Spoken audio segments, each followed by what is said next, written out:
In the Phoenician scheme, after many failed assassination attempts, wealthy businessman Zaza Korda, played by Benicio del Toro, appoints his own daughter Anan, played by Mia Tripleton, as sole heir to his estate.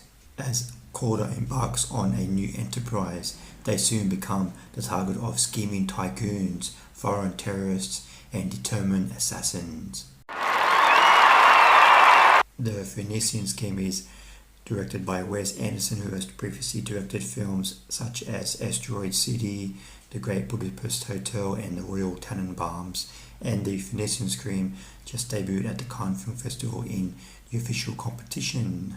I think at this point in Wes Anderson's career, you're either with him or you're not with him. I think his last couple of films, The French Dispatch and Asteroid City, even die-hard fans, they had problems with both of those films. I liked both of those films. I liked Asteroid City, even though a lot of people didn't like that film. But for me, I finally hit the roadblock of my patience with Anderson's film, and Phoenician Scheme was quite dull for me. It's definitely at the bottom of his filmography for me. This film, Phoenician Scheme, is borrowing a lot of themes and elements from his previous films, like a central protagonist who is trying to connect with his long-lost son or daughter, and he's trying to right the pasts and try to make up for his mistakes in the past, and it borrows a lot of elements from previous films. And Benicio del Toro, he's okay in the lead role, but he doesn't really leave a lasting impression like Gene Hackman, or with the exception of Michael Cera, who I get to later. None of the cast really get to make much of an impression. They don't really get much characterization, no matter how much screen time they get. They don't really bounce off each other very well. A lot of the jokes and the humour falls flat.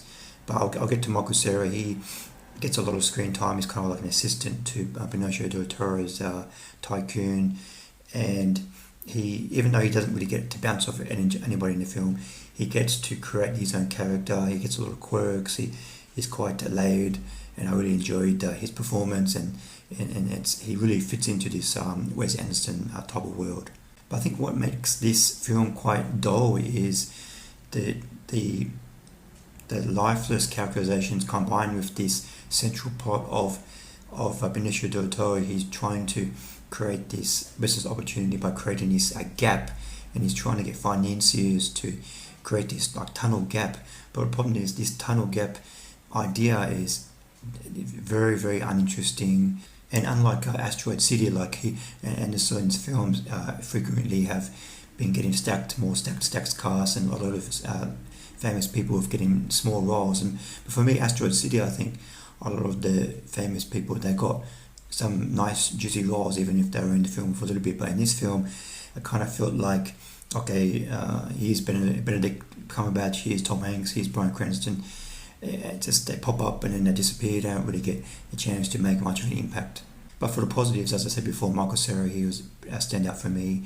And the film, of course, has that iconic looks, and the production design and the cinematography is fantastic, as they are all in Wes Anderson's film. But the appearance of the film just isn't enough to make up for the dull story and the dull characterizations by the characters. I give the Phoenician Scheme 2 stars out of 5. This is definitely my least liked Wes Anderson film by far.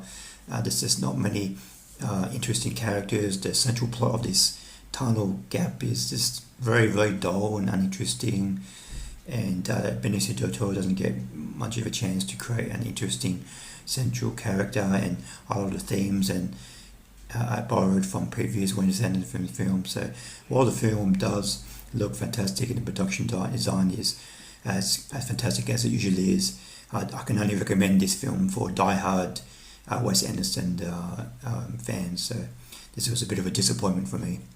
What did you think of the Phoenician Scheme? Please comment below what you thought of the film. Thanks for watching. See you next time. Bye.